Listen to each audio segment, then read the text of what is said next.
to gravity high.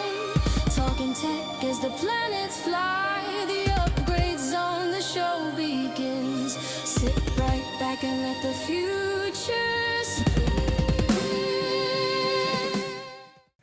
All right then. So, Darlington, it's a pleasure to have you on the show. Thank you so much, Daniel. I'm really happy to have you here. Finally, I'm here. Yeah. Thank you so much for the invite. I appreciate it. Very good, very good. So, you've got quite a story to share with us from what I gathered. Correct. Got quite a sort of baggage of experience as well in different sort of roles and different sort of niches. So I would love to hear a little bit of your story. For anybody who doesn't know who you are, if you could sort of introduce yourself for the audience, that would be amazing. So let's start with that, please. All right. Thanks a lot, Daniel. So it's quite a great pleasure for me to be here. I'm originally from Zimbabwe, but having grown up in Zimbabwe as from childhood, then at an early age, then I moved into South Africa. Okay. I stayed in Joburg before for about 4 to 5 years. Then I moved into Cape Town. Uh-huh. Getting there, that's when I discovered a new gift and a new talent as in terms of videography. And I actually had a passion for that. So I got some training from a few companies that were there that were doing hands-on training. And after getting that, I found myself more into audio visuals, and I kind of like grew up into that. And after a few years, left my job, actually focused on that. Okay. And I formulated a company, GMT Media. Uh-huh. And then I started delivering services in videography, photography, I see. video conferencing, live streaming. And I was aiming more at corporates. And when it hit, we became one of the leading companies that was also helping within the corporate space with virtual platform networks, doing it professionally. So we actually were helping in terms of your resort centers, your hotels, events happening at the hotels, conference centers, as well as Parliament. I see. We were doing some other events in Parliament. That's big. That's very good. Wow. Yeah, an agent giving us work in Parliament. Then I ran a studio as well. People that would come in the studio running out podcast, video conferencing from the studio. I see. Okay. Yeah. So we had different corporates coming through with different needs that they had. Hybrid events where you would actually have an audience in the studio and you've got a virtual audience, and as well as putting that on social media platforms. So they can all see the same thing live. Correct. Yeah. So that would happen even like in your conference centers. Yes. That would also happen like in your hotels. So you get like corporate companies like in real estate. They want to showcase their properties to an audience that is outside. So they would have people on Zoom that wants to purchase units that they would have. And then they would invite investors. Whereas they also have people that are within the room that are physically in the room, and then we've got a virtual audience. I see. And then we would combine the two, and with different softwares be able to showcase the properties that they would have. So we were helping out different brands with different needs to meet their needs. With the services. Wow. So basically, that's a lot. Quite helpful. Yeah. Wow. So you've got to be multidisciplined, basically. There's got to be a lot of sort of experience that you have in both the audio, video. There's like the project management side of it, right? So, where did you fit in the organization? Where were you the person, coordinating everything that's happening? And then did you have like individual sort of, let's say, managers for each of the main areas of the business? What did that look like for you? So what I did was I had mastered in terms of the virtual platform networks. Yes. Then I realized that in as much as I have mastered that, I cannot be able to execute every department. Of course. So what I then did is that I moved more into business development, meeting up with the clients, coordinating the project, like working as a project director. I see. Then I would literally have people within the different departments. For example, my brand focused entirely on visuals. And then I would actually get some other brands that would work together with us in terms of audio, lighting, in terms of other softwares that I may not know that I needed special expertise to work on in terms of IT. For instance, we would get into a venue where we need to have point-to-point network We need to have internet and Wi-Fi Sure. within an area where there is no internet. So I need that to be put up. So I would have a company I see. that would work with us, put 5 networks together, more like your EE Yep. and your Libara. So you connect them So together. you've got like a 4G or 5G mobile hotspot, so you can. Exactly. I So see. you put it up together. I didn't have that knowledge, Mhm. but then I bundled my business as in all-in-one business. So it's a one-stop shop. One-stop shop. I Yes, that's see. more Perfect. like what I was looking at. Perfect. So then it comes on to audio. I was not an audio expertise. So when I need audio, I'm doing audio in Parliament. It has to be perfect. Of course. Then I would subcontract a company that would come through and work with course. us. Yep. So though I have the gig, but then I understood that it's teamwork that makes the dream to work. So And that's proper entrepreneurship. That's very good. Very correct, good. yeah. So I would leverage on other businesses, and then I would know that on the invoice that I'll have 100%, maybe 40% is mine, 60% is going through to different other brands. Sure. Because we work together, and that's what happens in production. Hmm. You can't do the entire production by yourself. Of course. Yeah. Yeah.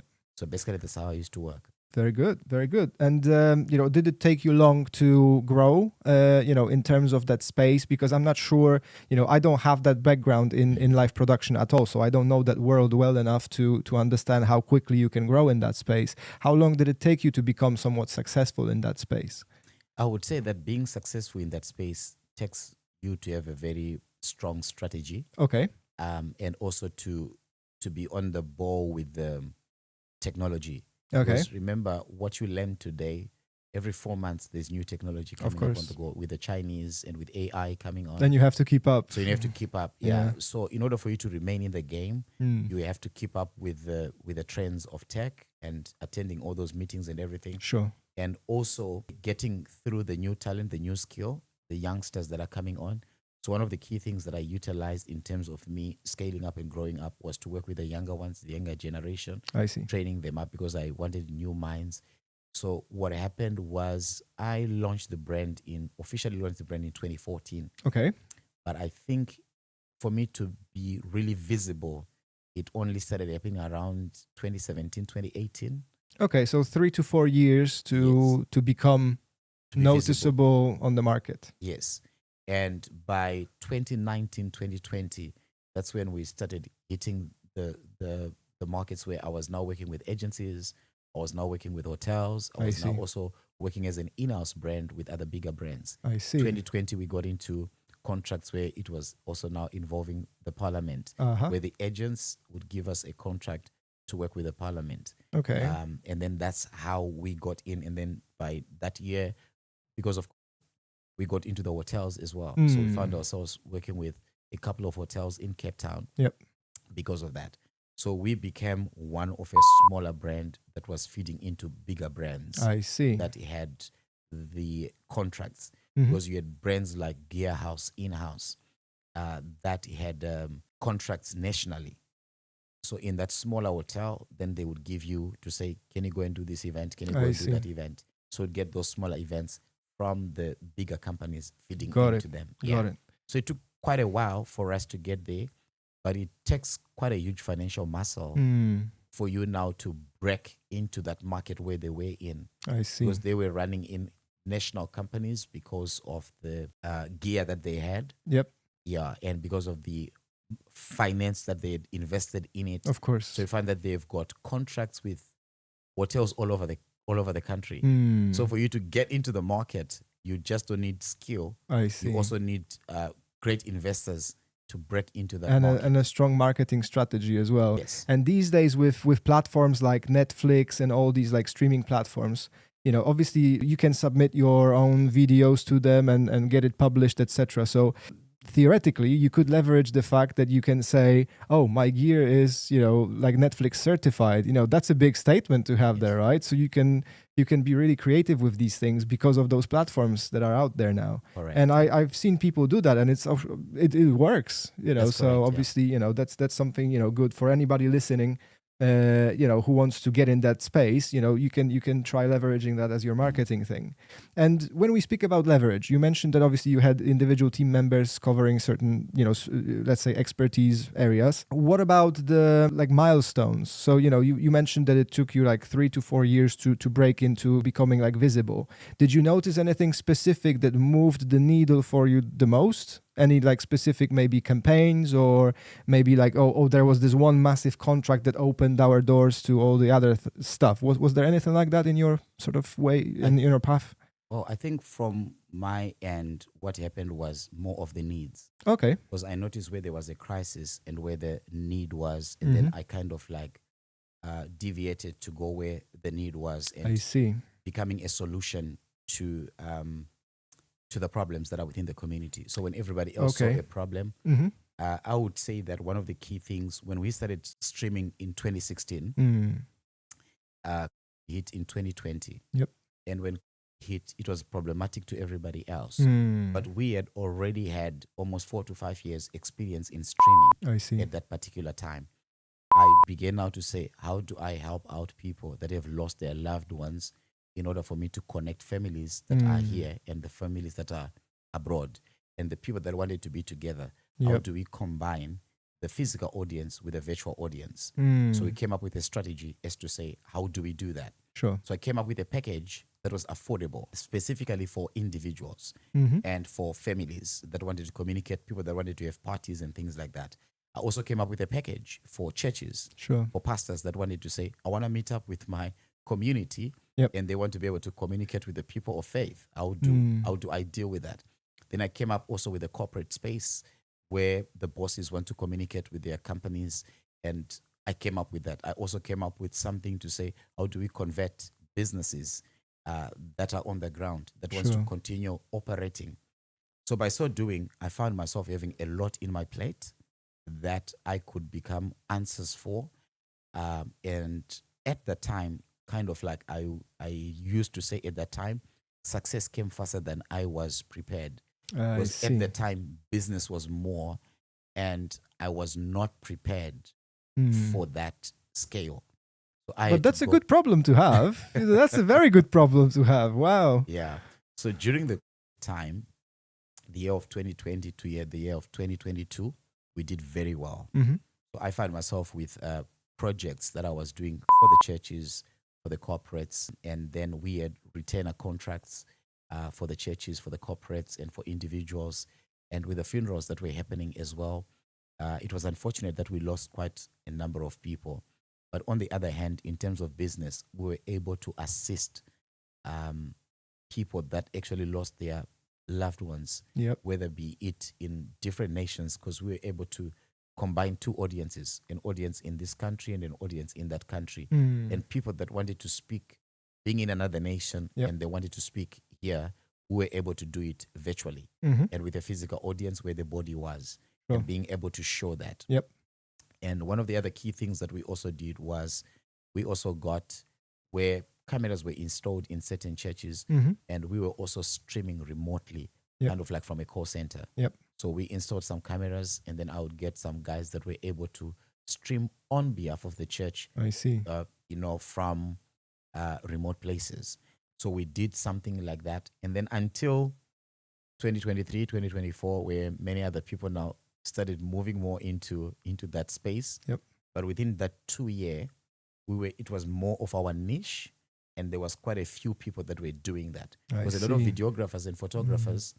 They would focus more on videography and photography. Yeah, but not live. It's like a thing for them. I did notice I've got a couple of friends in the space of photography and videography, and for some reason they avoid that specific niche, maybe because it's just very risky, because obviously everything happens live and it has to be right first time, so there's no room for errors.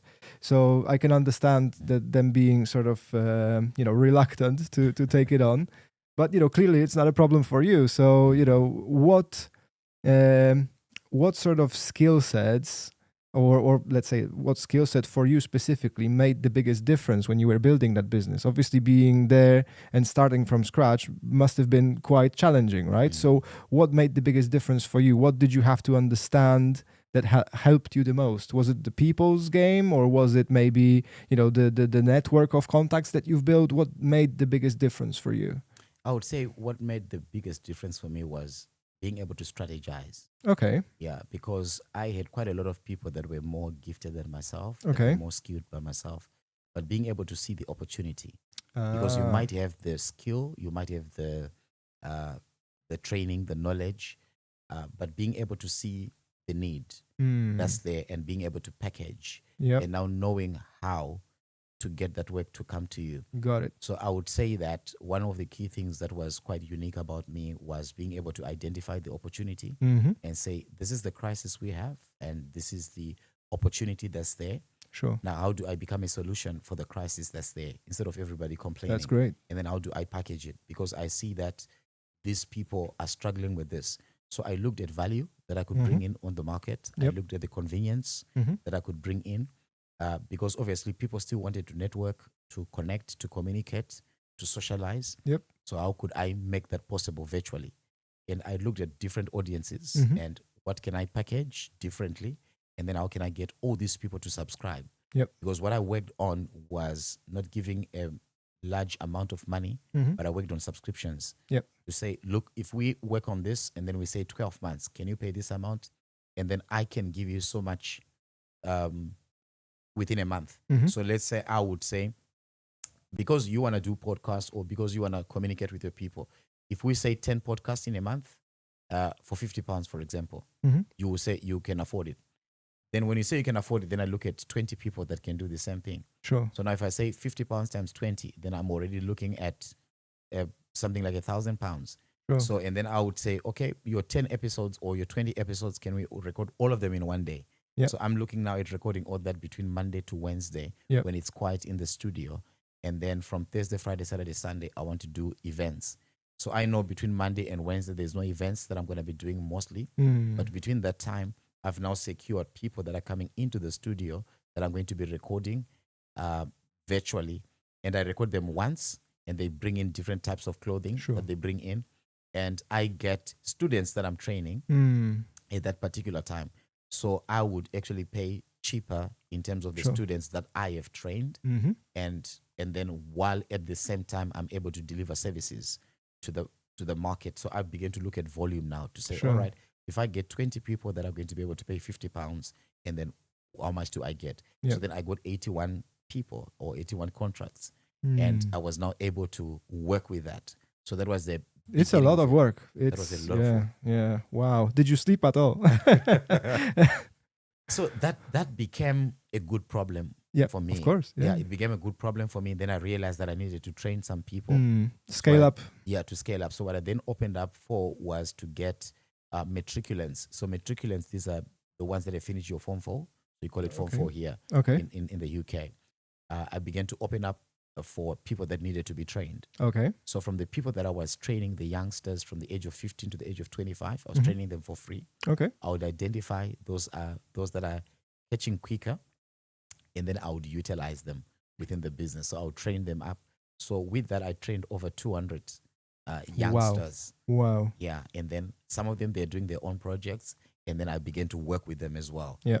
So what I was doing is that I was developing talent, and then I take some of them, and then I begin to work with them.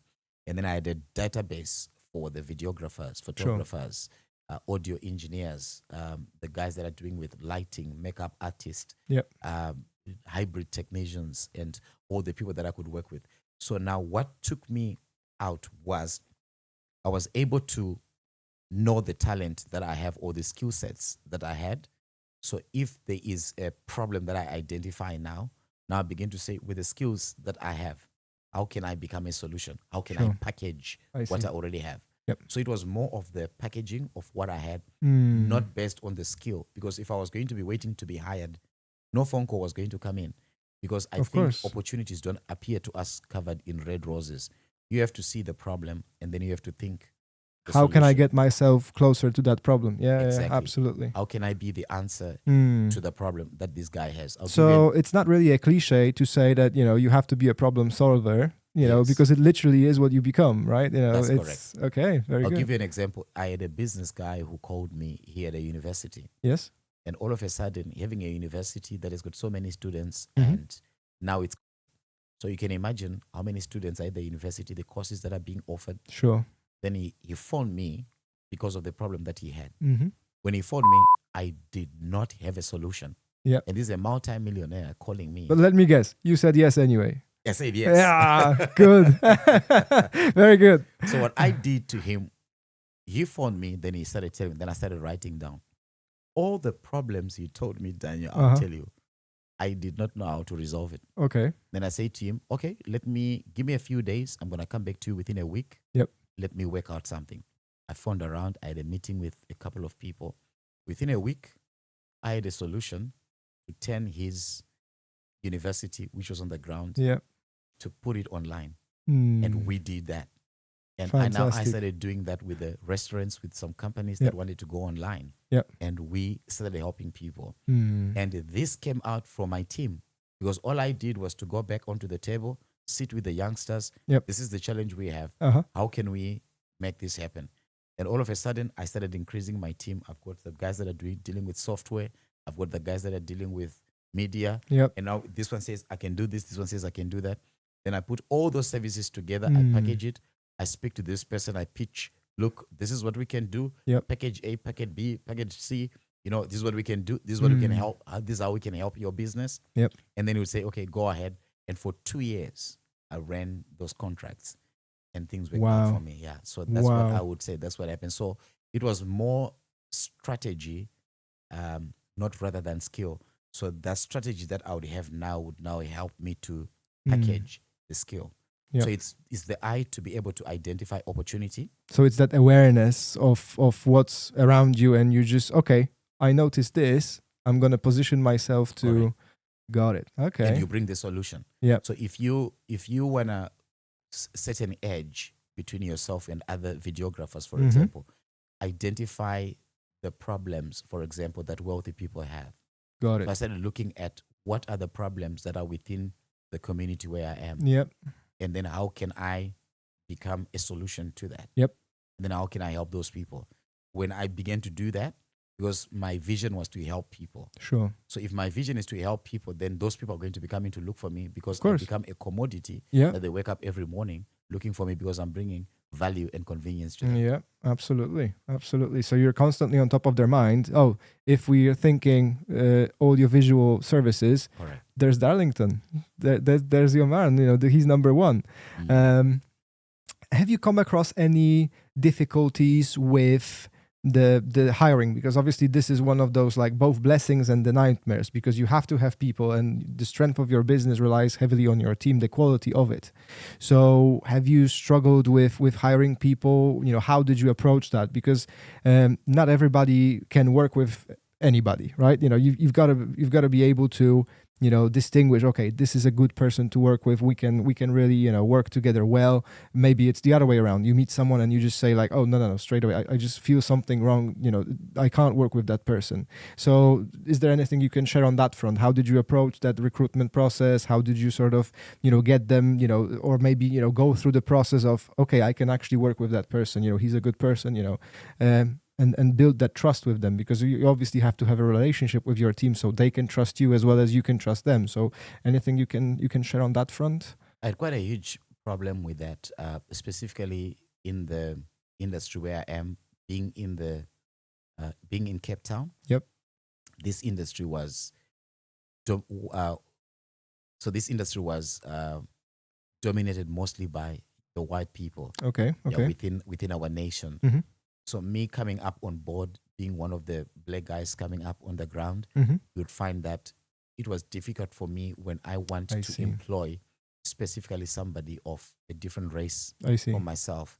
And because they're looking at the figures, what you're benefiting from there, Mhm. and sometimes they would feel that it was going to be better if it was going to be them. So there would be I that see. demand because Okay. you want to hire somebody that is. So I had those difficulties trying to get the skill set Mm-hmm. for somebody of a different race, specifically I when see. it comes to the white folks that we had wanted to work with us. I see. Eventually, what I began to do was, let me rather get somebody that would come through and work with me as their brain will say, how much would you like to charge? Okay. So instead of me employing them, Yes. I would now invite them per job and pay them per I job. see. Yeah, I because see. sometimes with creatives, it's not so easy for you to employ somebody. Hmm. Because the minute you start making money, that person feels they become greedy. I then thought, let me rather have them in my database. Yes. I pay them per job. So it's more like a freelance thing. So they just, Exactly. come in and go Yes. as and when you need them As for and when a I need them. specific project. Yes. Okay. So I had kind of like managers that I would work with that, like some other technicians that I'd work with like that, Mm-hmm. specifically for certain jobs that Yes. would be like your high paying Mm-hmm. jobs. But the other jobs that I had, I actually trained youngsters Yep. that I worked with. I So see. I would actually train the people. They're more loyal Mm. because the creative space, you'd find somebody who would already come in with a figure to say, this is what I want. Yep. And sometimes it will be way up than my budget. Then I would not be able to meet that. Yep. So basically what I did is that I had a small framework team that I used to work with a base. Mm-hmm. Then the other people are freelancers Yep. that I work with per job. As the jobs come in, I see. then we call you and then we go to the job. We paid for the job. We pay you like that. I That's see. how I worked with it.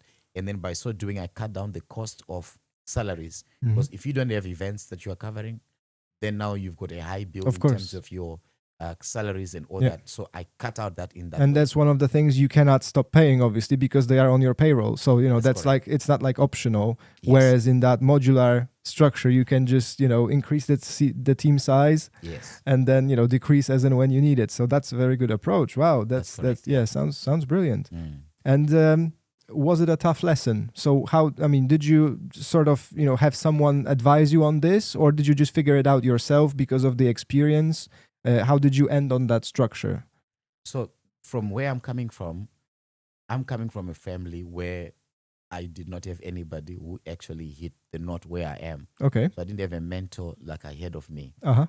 But what I did was I learned in one of the meetings, that in order for me to move ahead where I want to go, I need to have a mentor. I see. So Okay. I actually had a coach that was mentoring me on the side. And in terms of making business decisions and in terms of scaling up and whatnot, I would have a mentor that I'll go and sit down by. I We'd see. actually walk down the road and I would ask some questions. And I I was see. paying a subscription Okay. each month. Mm. So I actually asked these questions. Look, this is where I am. This is what I have to do. And that was the advice that I got from my mentor. Because if you want to lose weight, you're Yep. going to have to have a trainer. Yep. If you want to get into educational classes, you want to be different from everybody else, you're going to have to have a teacher. Absolutely. If you want to do very well in business, you need to have a business mentor. Look, this is where we met. This is where myself and me met Exactly. as well. Yep. So you have to have somebody that's going to guide you and walk you through it all to say, look, the path that you want to walk through, because success leaves clues. Oh, This of course. is what you can do. Yep. And you can go through this process. And there's a reason why all the biggest names out there always say that they had a mentor of some sort, Correct. whether it was somebody from their environment or somebody who they actually hired. Yes. You always have one. And I would even go as far as saying, from the youngest age, when we are growing up, we constantly have a mentor. Yes. It's our parents, it's our Yes. cousins, uncles, aunties, whoever you want to, list on that list. There's somebody you're picking up things from. Correct. So, there's always somebody that leaves, some wisdom on the way, and you can then grow into that person like, okay, I've picked up that person, Yes. that person's frame of mind, Oh. and I'm aligning with that. Or quite opposite, maybe I don't want to be like this, and it's a lesson either way, Yes. isn't it? Yes. But it's all about what you do with it, right? Yes. That's the biggest lesson, I think. Yes. So does that apply to you as well? It does apply to me. And Yeah. I like this story that says, I once read in this one book that a father had two children, Uh-huh. and this father was abusing his wife, Mm. and he was drinking so much. Uh-huh. He was into drug addiction. Okay. But now he had two boys. Mm-hmm. And after the two boys grew up, one boy became exactly like the father. Mm. One boy was different from the father. Mm. So when these two boys were asked, but why did you become like your father? He says, because I watched my father. Then they asked the second child, why is it that you are different from your father? And then he says, because I watched my father. Makes So- perfect sense. Wow. Yeah. So both That's- of them watched their father, Yep. but they perceived differently. So Yeah. your perception affects your reception. So the way you look at things through the, depending on the lenses that you're going to be seeing through, Yep. you make decisions to say, I want to be that, or I want to be different from that. Sure. So I say to myself, this is the mentor that I had. This is how they are living, Yep. but I want to be different from them. So what I began to do is, from a time that I was younger, I disassociated myself with certain friends. When I moved into Cape Town, I started going into business meetings Yep. to go and sit down and learn and change my network, Mm-hmm. begin to associate with people that were in business before I was in business. Sure. Started learning, began to develop my mindset. I see. So when I got in there, now I started getting training to say, see opportunities, be like a CEO, creating economic opportunities. So when I walk into a place, I'm not thinking employment. I'm thinking, how do I create employment? Yep. So I start seeing opportunities differently from everybody else, because opportunities are available in plain sight. Yep. So I started seeing things differently. So one of the key things that I learned when I was younger was, if you want to make money, look at how people are spending money. So go outside, stand on Yep. your street, look at how people are spending money. So understand people, basically, how they operate, how Exactly. they think, and okay. Yeah. And then now you start to say, all right, what problem do I want to solve? Because in life, you and me, Daniel, will be remembered for the problems that we have caused or the problems that we have solved. Yeah. So it's either I'm causing absolutely. problems or I'm solving problems. So I said, I want to solve problems of humanity. Mm. So, but where? In the digital space. Yep. Now I begin to look at that and I'm saying, all right, what are the problems that are there and Yep. what solutions I can bring in Yep. through the digital space? So that's how we become successful. Yeah. You get true. connected the entire world through the computer. Yeah. Mm. So when you look at yourself to say, what solution I want to bring in, Ford says, okay, people are struggling with transportation. How can people move from point A to point B? Sure. Then you produce their car. Mm. You know, Thomas Edison came up with the light bulb principle. Yeah. Now we are able to see we've got lighting in here. And he because somebody came up put a with solution. 1,000 ways not to do it as well. That there's Exactly. that saying like, oh, I found like 1,000 ways of not to build a bulb, you know.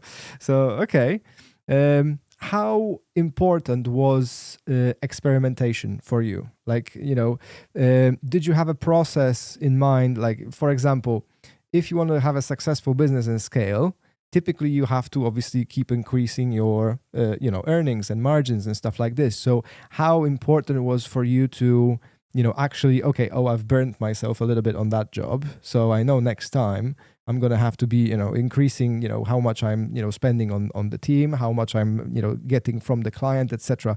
Was it a long process for you? Was it like a constant thing that you were just constantly monitoring, or did you have a specific system already, like, you know, preemptively set up in your business for these sort of things? I would say when it came to me, I came in more as a learner Okay. to the market. Mhm. So I made a lot of mistakes. Okay. I made quite a lot of them. And when I would make mistakes, then I go back to my mentor. Mm-hmm. And sometimes I go to the mentor when I'm already in the ditch, Okay. because I've made the mistakes because I did not have anybody guiding me. I see. And also sometimes it's because of the decisions that I was making. And sometimes it's because of not having things on paper, not having a lawyer documenting things down, and not knowing the right systems of Yep. how coming up. You know, like I was explaining that in 2020, I found myself business coming through. And as business was coming through, I did not document it properly. Mm. I was not knowing how to, because I was the main person, and then I did not have a running system that was there. Yep. And I was not having 100% mentor was sitting with me. The mentor was available as long as I go to them and ask questions. Yep. So if I don't ask a specific question, I might be doing things wrong Yep. because I'm the main person in the company. Yep. Yeah, because nobody in our family had run a business before. So I am where I am, being the top guy Yep. in my generation. Mm. So that became a bit challenging. So, you know, you bump your head 10 times before you get the right way. Yep. So that's what happened to me. So I made quite a lot of mistakes. But they And are some- valuable ones, aren't they? Because they, you know, you're not going to repeat that mistake again, right? Correct, yeah. Very good. So very that's good. that. Those mistakes gives you experience. Yep. Just like what Thomas Edison said. So now he discovered 999 ways Yeah. in which a light bulb cannot work. Yep. So right now, given an opportunity, there are ways and there are systems Mm. that I've already tested and that I know if you do things in this way, it Yeah. doesn't work. Yeah. So the good thing about business is that no matter what setup, no matter what nation you are in, like what we said earlier on, that success leaves clues. So you would know that you are able to replicate a certain system in a nation. Sure. That's why KFC can become global. Yeah. Because they know what they're doing in Systems. America, it's Yeah. systems, they can do it in South Africa. Yeah. It's a system. Yeah. So there's a system that we can work with, McDonald's system. There's a system that you can actually utilize Yep. and begin to franchise. Mm. So there are those systems that we can replicate in different nations. So I Sure. think if we start looking at that in terms of scaling up, Mhm. and also that business is not entirely about you, Yeah. the more you think team, Mm. that's how you begin think of growing. The more the business is going to be about you, centered about you and about Sure. your family, you bringing limitations and boundaries. I see. So if you want to be small and then you continue thinking about yourself, but the minute you start thinking team, group, you Yeah. want to go far. Sure. Alone you can go fast. Yeah. But together we can go far. Absolutely. Yeah. And that's I usually look at the business, whatever type, whatever niche. It's more of a marathon, isn't it? Because it's all about how long you can stay in the game rather than just, okay, I popped up on the market, I'm there for a year or two and then I'm going to disappear. What's the point of that, right? Unless you're after quick cash, but then what's going to happen after that, right? You don't have some sort of a plan. So and these days quite a few people do that. So they just rush things. But then they end up in a bad place afterwards, whether it's debt, whether it's, and debt is a common one, isn't it? That's correct. Because you just stretch yourself too much, you're spending too much, not understanding the, let's say the balance within the company, how much you've got coming in, how much you've got coming out. So that's one of the top sort of lessons, right? And clearly you've understood that very early. So you control the costs well through strategizing around the team and just bringing them in as and when needed, rather than having a massive team on the payroll and just constraining yourself with that. Wow, that's very good, very good. Yeah. So in terms of the the actual skill set, the actual knowledge, if you were to build a business of similar type again. What could you advise the guys to focus on? What should they think of first, and what would be the biggest sort of differentiators for them now? If anybody wants to build a similar type of structure, what would you advise to them? Okay. My first advice would be, in any community, would be research. Okay. Because you need to research in terms of what you want to do. The market research is very important. So if you're getting up on a new platform, to know, because you might have a business mindset that you think that this product is going to work, or this service is really needed in here, but it's about you. Test the markets. I would say check what's around, and check the behavior of the people towards the service or the product that you have. I see. And then you look around and then you test it. So once you have tested and then you've seen the market, research and see how you're going to implement it. Second thing is that look at the other people that are doing what you're doing. How are they doing it? So you learn, because the way that is done in America is not going to be the way that is done in Africa. Sure. So in the way that is done in London, it's not going to be the way that is done in Birmingham. So what you want to do is to look at the delivery process. How do I deliver this? So it will take more time in terms of you doing that research. I see. You're digging deeper before you actually execute. Okay. Yeah. So you really calculative in the risks. I see. And in the way that you're going to be doing whatever that you want to do, so that you look more into the plan. So I can see that I want to get to that door. But if I want to get to that door, the distance between where I am and that door is the plan. Sure. How do I get there? So you dig deeper. So take time to understand the systems, how it's done, what certificates are needed, what skill sets are needed, what are the laws around this whole thing, so that when you get in, you don't just jump in. You come in and you want to understand, why are those people getting the clients? And what's keeping those clients loyal to them? So that if you're also coming up on the market, you have to bring in value so that you can disrupt what they are doing. Okay. You see, I'll give you an example. Yahoo taught thought they were the best on the market until Google came in. Now, Google thought they were the best on the market until now ChatGPT is coming in to disrupt the markets of Google. And right now, everybody has forgotten about Nokia. Everybody has True. forgotten about, your BlackBerry. Mm-hmm. We no longer talk about Nokia cell phones. We no longer talk about BlackBerry. True. We don't talk about iPhones. We talk about Samsung. Yeah. What happened to Nokia?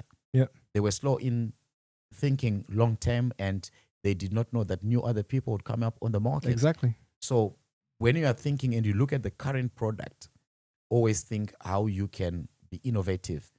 You don't want to come in and replicate what's already on the market. People always gravitate towards the new. So if you can think of a unique way you can deliver your product. I'll give you an example that we have people that are in the restaurants. For example, you find Chicken Licken, Chicken Times, Mm-hmm. KFC, Yep. chicken wings or chicken whatever. Making me hungry now. Exactly, got like Hungry Lion. So all these guys, they're making chicken, Uh-huh. but what's different is their recipe. They got Nando's. So what's the difference Yep. between Nando's and KFC?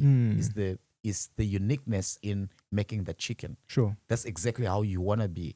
So you cannot convince a KFC client to go buy Nando's.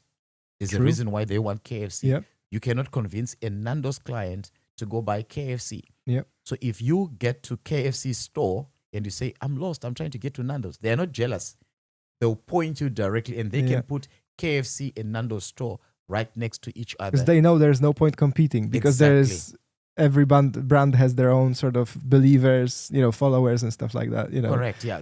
There's that uniqueness in your brand. So that's how you want to build your brand. So I see. when you see what's on the market, what's your uniqueness? So your business has to be unique in a different way. So you might all be in the chicken business, Yep. but I want to find myself being unique. So I found photographers and videographers. Yep. They just look the same. Mm. So it's just the difference in the price. Yep. So what the markets are looking for is not that. What the markets are looking for, what edge do you have that is Yep.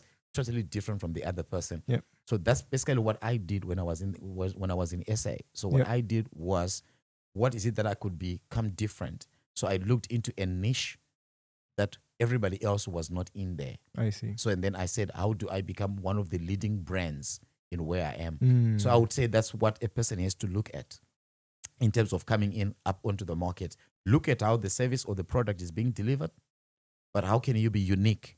Got it. So that the person who is looking at you as a newcomer on board, they have to find a uniqueness that will draw them to you. Got it.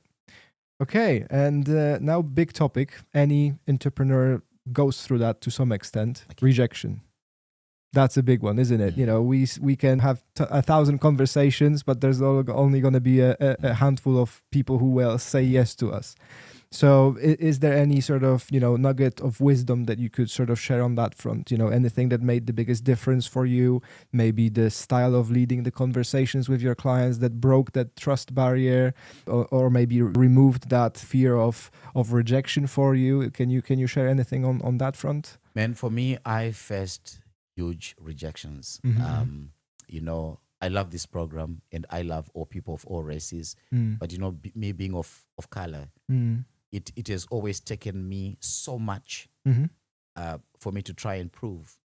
So we have this saying in Africa that goes into say a black man is always a suspect. So it was always difficult for me being a person of color and also being a foreigner in South Africa, coming from Zimbabwe and happening to be a foreigner even in the land where I was. So you would notice that South Africans by nature at the moment, they had been that issue of xenophobia. Okay. So the very first thing that I was facing was the business has to be given to the locals. That's the first thing. Secondly, I had to outsmart most of the people that were there. I see. And rejection has always been there, where a person will just say no to anything that I'm applying for or anything that I am trying to get, whether be it a contract or anything.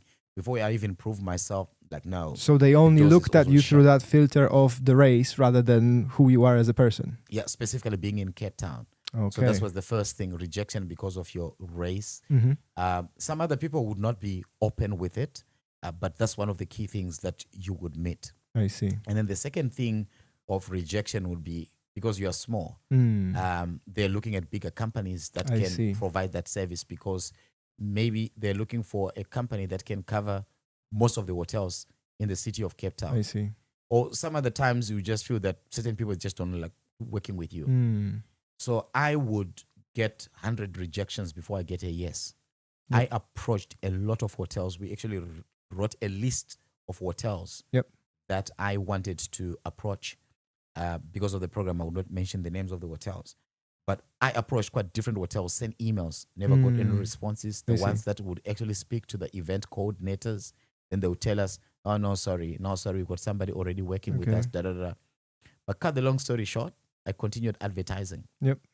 Then one day, I got Mhm. an agent Okay. who was willing to try me out. Okay. And they gave us a contract to go and do for one day at a hotel. Uh-huh. Then I delivered at that hotel.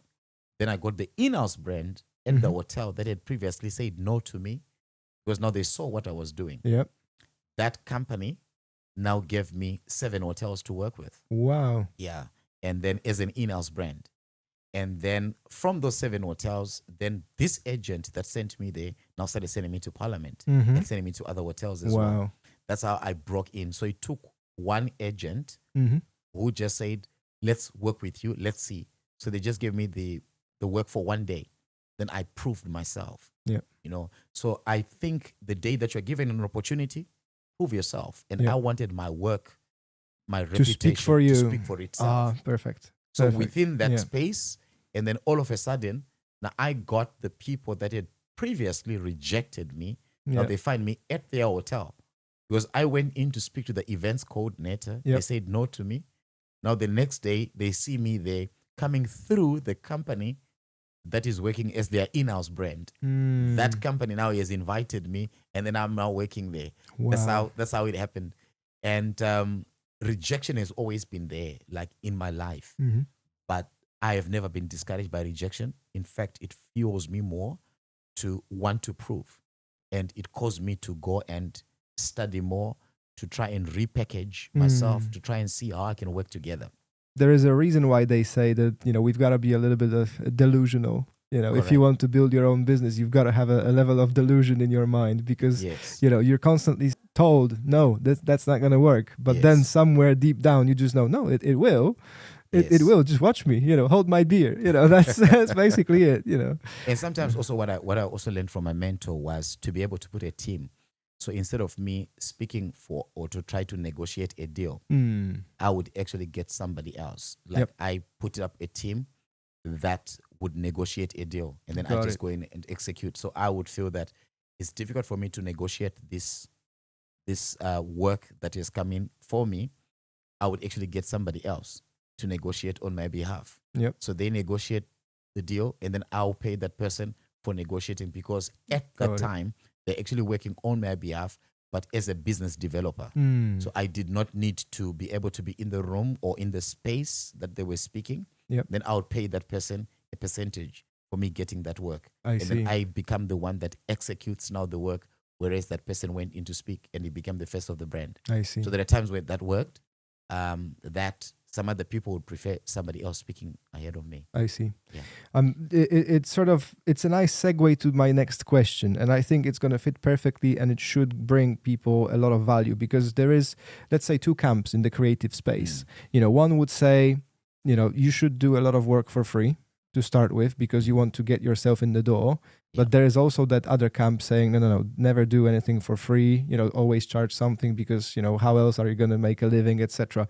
And I'm kind of 50-50, to be fair, because I personally believe, if there's someone out there who really, really is on your radar and you want to work with these people, do something for free. Just show them the level of things that you can execute on. The level, the quality, whatever is the offering that you have, whether it's, graphic design, videos, anything, do something for them without them asking. Just be creative, just show them who you are as a professional, then you're in. It might not work, but at least you've got something to show for it. Oh, I've tried this, it didn't work. Then I tried something else, that worked, right? So you're building that experience. And I really wonder how that element was in your experience, how that looked like. Did you come across situations like this? Did you do some work for free and that led to some really nice contracts, or was it not quite like that because of the niche or how it operates? I would say to you that 95% of the people that I actually worked with, it was out of that. Okay. If you get through into many retail companies, you would notice that they use the same strategy. Okay. You want to buy a deodorant, you want to buy a perfume, they'll give you a tester. Sure. So once you test it, if you want to buy a car, come and test drive the car. True. So once you sit on that seat, and then you constantly thinking about the car. So what I did was I approached businesses like restaurants, and then I would say, I can do recordings for you. Bigger restaurants, they would obviously tell you that, look, we already have our marketing company. We've got all this, because they don't want smaller brands playing around with their too risky with their logos and stuff like that. Exactly. Yeah, so they kind of like turn you away. Yep. But there are those that would obviously entertain you. Okay, no, do what you. So you do some photos, you do your videos, you submit it to them. This is what I can do. Yep. And then you say, I want to build my profile. So I took in like 20 companies that I selected. I'm like, let me offer them. So I offer them. I say, this is what I can do. Yep. I would invite them for a show like this, even if it's going to be a podcast, and let them see what we can do. Yep. And then eventually after that, they would sign up. You get 30% that was not signing up, but 70% of the people that I actually submitted, then they sign up for something, because that's a way that you can showcase. Instead of you just pushing an advert, there are certain people that will never call you unless you go and knock on their doorstep and say, this is who I am. I am Darlington. This is my business. This is what I can do. This is what I can deliver. You show them. So the business grows faster by word of mouth rather than by the advert that you are putting on social media platforms. I see. So if people speak about your name in the rooms where you are not, then the next day you get a phone call calling in, and that client is definitely going to book. I see. Different from a client that doesn't know you, that just saw your details on social media, because they've been told, Darlington, I was referred by Mark to you. So they definitely going to give you the business. Absolutely. Word of mouth. Yeah. So it's very important when you get the word of mouth. So I would say getting your name out there and taking your skill set and say, this is what I can do. Prove it. So you sacrifice that time, but it's going to be rewarding. I see. And what about testimonials? Because I personally, coming from the tech space, I've seen it obviously up close. That's what sells best. If you have some sort of examples of previous work for other clients that you can just showcase, some sort of a case study, or we've resolved this problem. We helped the company X, Y, and Z grow X%. That's a real life example from the previous projects that you can just share and showcase. So would you say it's worth to also do some work for free just to have those? Is it worth it, would you say, in that space, or not necessarily? It is worth it. I would say that it's worth it in terms of your profiling. Okay. Because obviously that's like your stage 2. Yep. Because you're profiling your business. Okay. So obviously when people want to work with you now, they want reviews. What are people saying about your brand? Yep. What is the other work that you have worked with? Whom are the other people that you've worked with? And what is the experience that you have?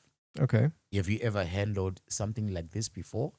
That's what people would always ask you. So go and do that event for free. Yep. And then you say, yes, I had 4,000 people coming through at this event. I see. And instead of you getting paid, £6,000, you went in and then you did it for free.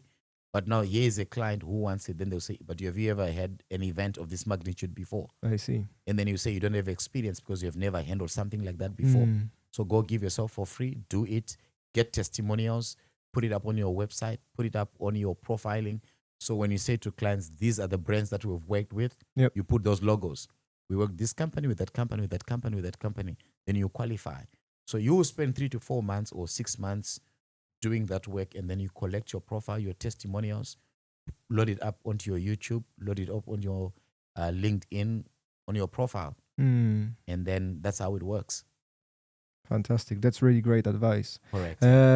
One thing that sort of I always cover with my guests is the tech side of things. So is there any advice you could give to the guys, watching and listening, in terms of what would be a valuable thing to learn these days, in terms of the tech solutions, software, whatever is actually relevant in your niche? So if anybody is looking to, build their skills towards that, what is the current thing that's worth learning? Would it be platforms like Teams, Zoom, anything like maybe some editing software? What would be the most valuable for the time spent learning it?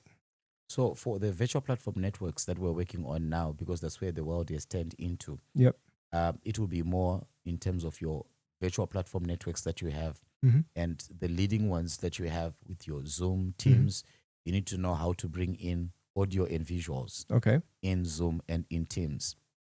Then, how then do I take that audio and those visuals? How do I now put it and connect it onto social media platforms? Okay. More like your Instagram, Twitter, TikTok, Sure. YouTube. How do I then put it on there at one go? Because most of the clients will just tell you, I want to be live on Twitter, Yep. and I want to be live on TikTok, I want to be Oh, live yeah. on YouTube, Oh yeah. and I want to go on my website as well. Yep. They don't want to post it out later, but they want it to be there at the same time. I see. So you now learn how to be able to multi-stream onto different platforms, and then you have to subscribe onto those streaming softwares that you have to be using at that particular time. And now when you put in your cameras, you now need to know the expertise of saying now the volume and the latency that can be there in terms of the visuals, Yep. in terms of your audio, and then you have to know how to do that, because if you have to handle the multi-stream, and then in terms of your internet lagging, how do I also work with that, the latency in your network as well? How Yep. do you also work with that? So you have to learn that. Yep. My And- internal geek is waking up because you're using keywords like latency and networks, and I'm like, okay, we're starting now. Waking up. Yeah, if you're going to be working out with cables, so let's say, Yep. for example, if you connected cameras with SDI cables, Yep. so your SDI cable is going to connect your audio and your visuals at the same time. But if you are going to connect anything with HDMI, for example, so if you have your audio coming with an audio cable, your XLR cable, and then you've got your visuals coming through with HDMI cable, you will notice that your audio is going to come in faster than your picture. So now you deliberately have to delay the picture. Sorry, you have to delay the sound in order for you to sync the picture, because otherwise you have the audio going faster than the visuals. And it's literally milliseconds, isn't it? It's Exactly. like, when I experimented with my kit here, it was, I think, 2, maybe 3 frames. Exactly. So it's literally just a tiny Exactly. difference of delay. But then when you watch the recording back, you can see that the lip isn't syncing with It's the not audio. syncing. It's so annoying as well, And So it's those key things. Yeah. And it irritates clients now when you do it. So now you sit down and then you say, oh, all right, so if I'm going to combine this, for example, if you're going to be using OBS, so now I have to delay by 250 milliseconds so that in order for me to be able to sync this together. And then how do you bring the graphics in there as well? Yep. How do you bring your motion graphics? Yep. So you can, and then how do you bring in when somebody's speaking, how do you bring in their slides? How do you bring in the pictures? How do you bring in adverts in there? Because sometimes they're talking about their product and they want to be able to show that in Zoom or in Teams. Sure. How do you now play that? Yeah. And when you have mastered that, then you now say, okay, how do we show it in the room if it's going to be on LED walls? If it's going to be on projector. So if it's going to be on LED walls and then it's also going to be on being projected, how do we do that? How do we connect everything? So if everything is going to be at the front there and it's going to be coming at the back, it's all going to come with experience and expertise. Sure. So there are things that now you can say, all right, now because when I broadcast it there, now I need to learn Pro Presenter. Now, how do I present all that? How am I going to showcase that? So from learning your OBS, which is more like a learning platform, which is kind of like a startup. But it's a good entry point, isn't it? Because it teaches you about the scenes. Yes. So you can have individual scenes, the transitions between them. Correct. So in terms of thinking about principles and how you have to have individual inputs into each scene, that gives you a good starting point, right? At least, to sort of quantify what you need to understand. Yes. But if I understand what you said correctly, a lot will rely on the hardware, right? So you have to learn how to actually use the hardware, Yes. and connect things correctly, because that's going to be where you can fall down quite Yes. easily. Then now you mix the hardware and the software. Yep. And depending on the hardware that you have, then now you learn the software. Mm-hmm. And then you now say, all right, what do I want to achieve with Yep. this? And then you look for the right softwares. So the right software is depending on what you want to achieve and at what level of excellence and professionalism Sure. you want to deliver. Yep. You can now even say, I want to move from OBS. I want to do things more professionally. I want to use vMix. But if you start using vMix, then you're going to be paying quite some money. Sure. But you need to be having some brands that are already feeding into what you're having. Yep. And then you want to have some certain features that you do not have in OBS that you want to utilize from vMix. Of course. Because you want to bring up things at a more advanced level. Absolutely. There's certain things that you can replicate that are in vMix that you can do in OBS using plugins, using some whatever things that you can do. And you can kind of like bring some similarities. But there's more advanced things that are still in vMix that you can never do in OBS. I see. But it depends on what level you are delivering. So there are certain platforms that there's no need for you to be bringing in vMix. But there are certain platforms where if it's going to be getting into broadcasting, you cannot work with OBS. Sure. Yeah, it's going to have some limitations. If you're going to be doing sports, it's going to have some limitations. So vMix is going to be the best.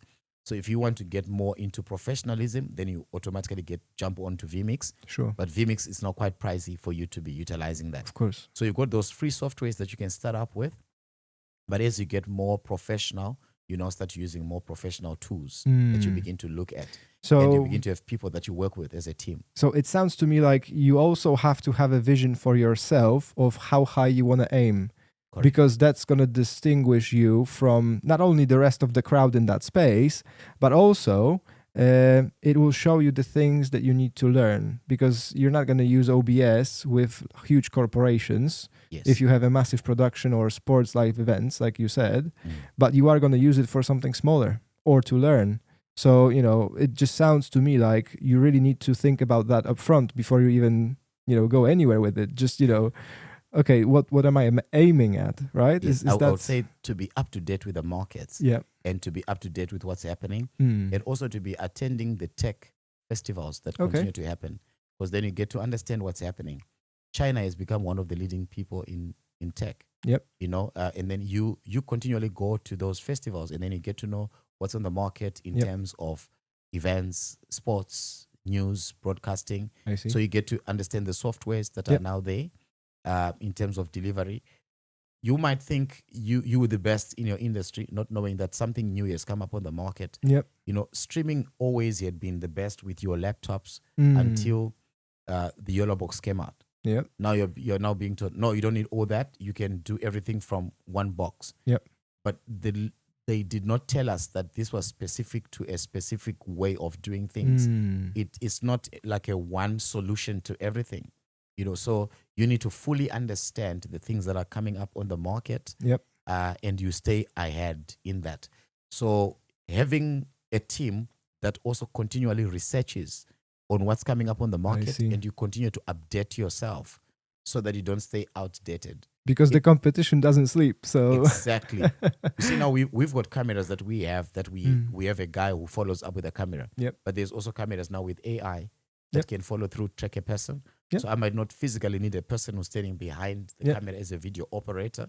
I can just have the camera that will follow me because I tracked myself on.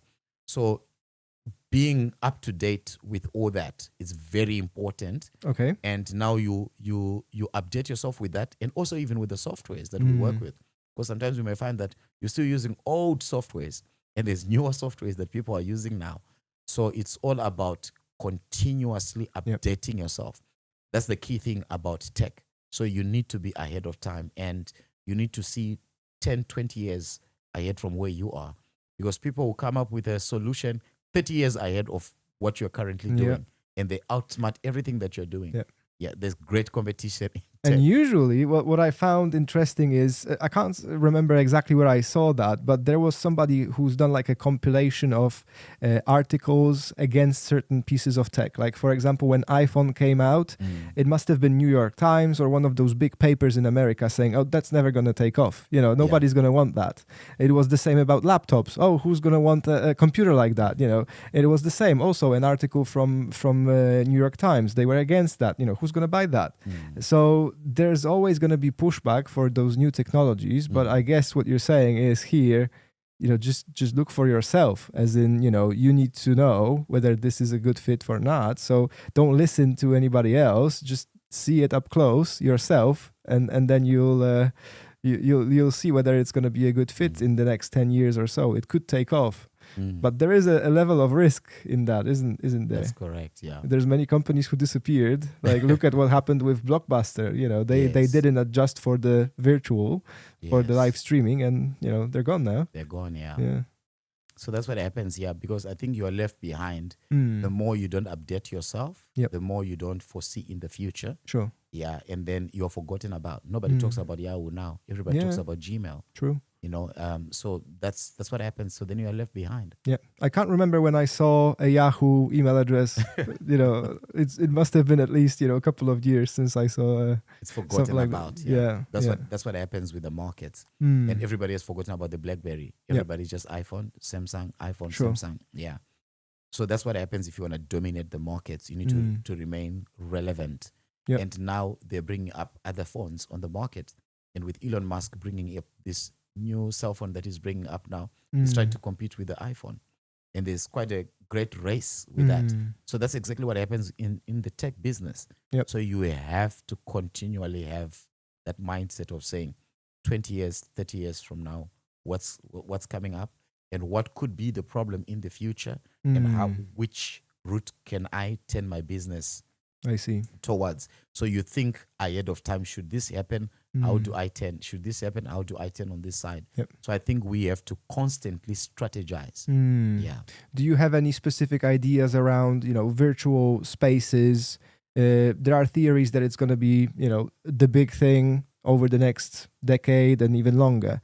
Do you agree with that? Do you think that's actually exactly what's going to happen? You know, the virtual spaces, virtual meetings, or is the boom for that one is currently sort of declining? Or what do you see in your sort of... I think I totally agree with that because I think people are limiting traveling and everything is just becoming virtual, from your doctors, from meetings, buying things, getting to the shops, getting into the malls.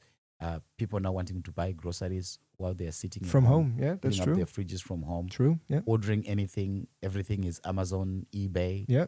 You know, so same day, next day delivery. It's crazy. It's correct. Yeah. And everything, we've got cameras all over. Yeah. And everybody now just moves in with cameras.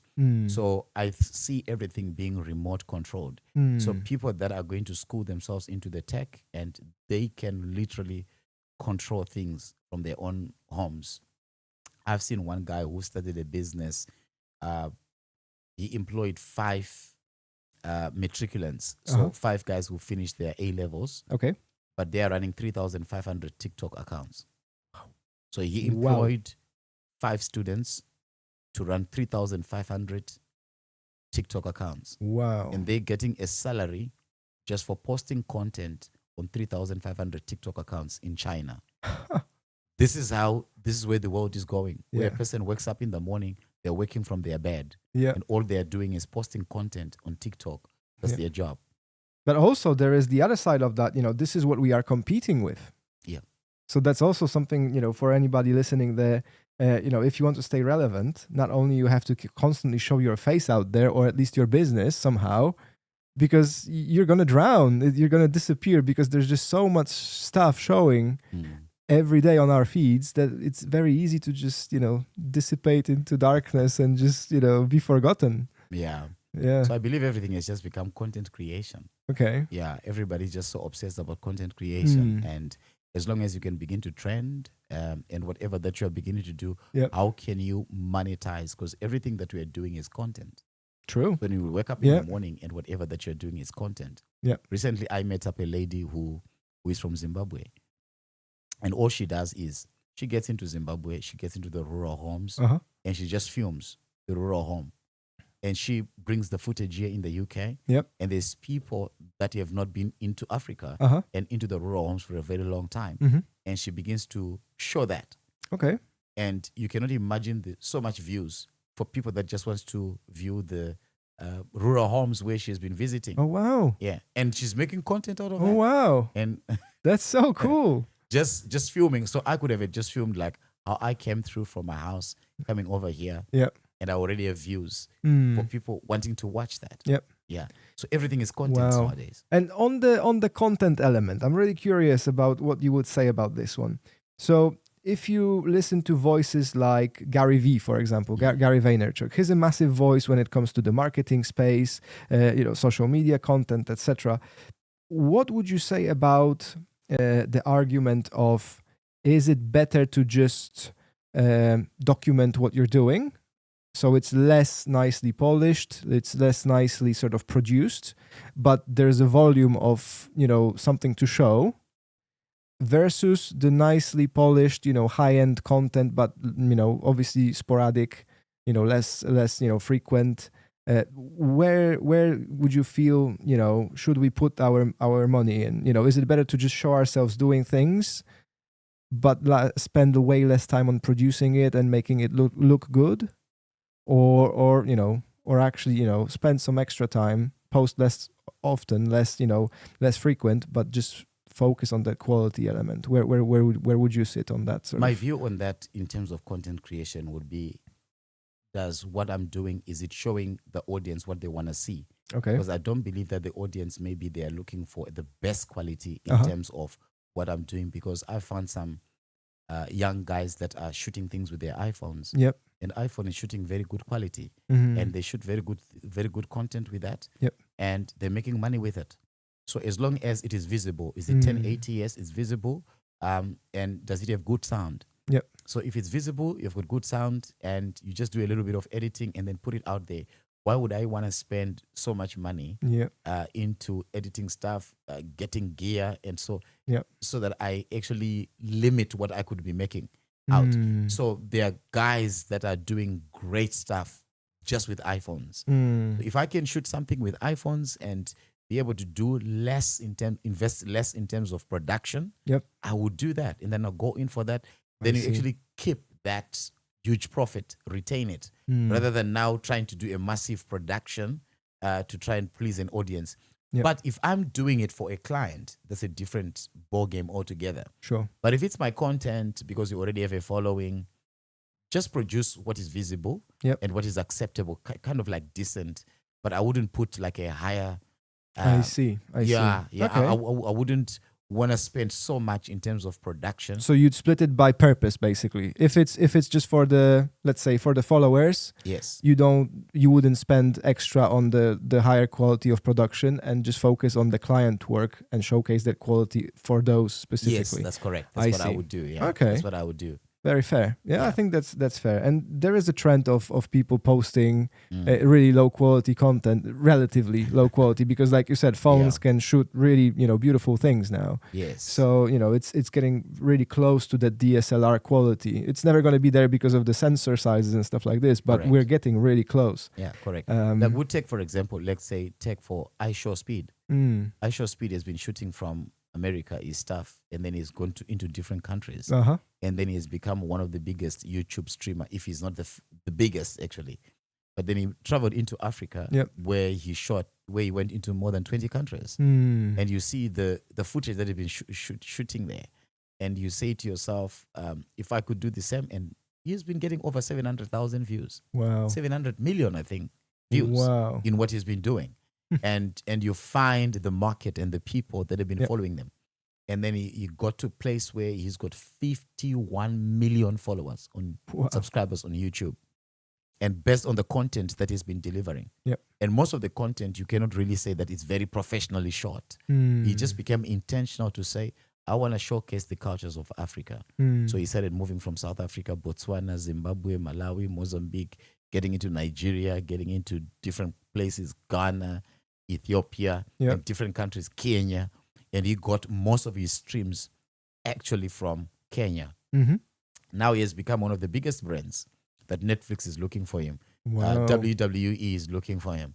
Everybody's looking at this young person. Wow. But look at the quality of the footage that he's been shooting. Mm. It's not been that top-notch quality, but he just made himself visible. So I think Okay. visibility matters more Mhm. in terms of that. And then we don't really have to put so much into it. But as long as I can showcase things that are visible, Yep. the picture is good, the audio is good, go for it. I see. I Yeah. see. And there is also an argument here about audio versus video. So where would you put a little extra effort into? The audio side or the visual side? Because I remember there was a study done where they basically proved that we hear first and then we see afterwards. So would you see that makes a big difference if you have better audio than the video, and would that be better received by the audience, or quite the opposite? No, I actually go with that, because what happens is that I can watch something with Mhm. good audio, Yep.